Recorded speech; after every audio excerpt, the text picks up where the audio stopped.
Fuso 6M70 engine po siya.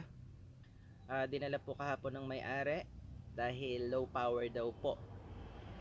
Ginawa na daw po ng technician nila, nilinisan na po yung HER, chinek na po yung wiring, yung relay, okay naman po. Yung fuse po, kumpleto, wala pong sabog. Yung relay, tinesting, okay din po. So, ito po yung problema. Start po natin. Check engine po siya, nakailaw. Magpo full throttle po ako. 1,000 RPM lang po.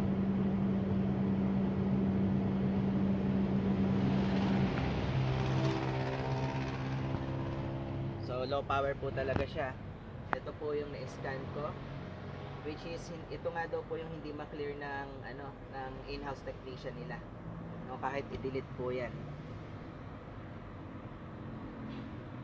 Subukan po natin. Engine speed. Okay, magpo-full throttle po ako. Wide open throttle. Ayan, mapansin nyo. 1,184 lang po yung engine speed, yung RPM. Naka full throttle lang po ako. 4 volts. Bitaw ako. Ayan. Yan po ang problema niya. So, mag-clear po tayo ng code. Completed. Read.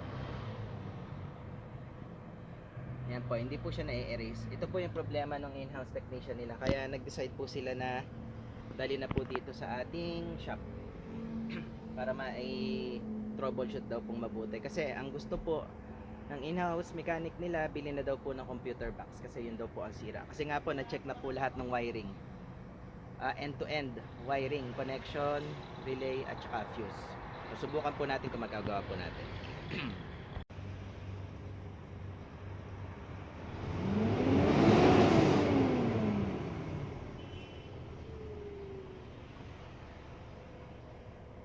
Pedal position sa sensor po, mag wide open throttle po ako.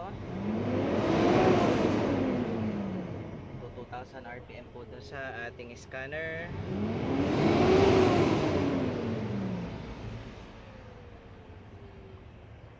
May problema po tayo sa CAN communication.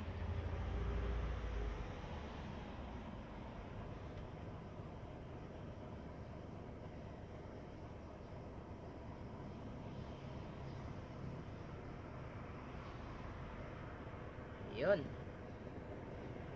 O, malaki po matitipid na may-ari. Instead na po isang buong computer box, ang problema po nito hindi po computer box sa sira. So ang mangyayari, mag-spend po sila sa computer box na hindi naman po masosolve yung problema. Yun po ang masakit kung sakaling itinuloy po nila yung computer box ang papalitan po nila, kasi hindi po computer box ang sira nito. Okay, may ibang module po na nagkakos ng CAN communication trouble, kaya nagkakaroon po ng conflict. Yun po yung hinanap po natin, kaya kailangan po natin ng oscilloscope.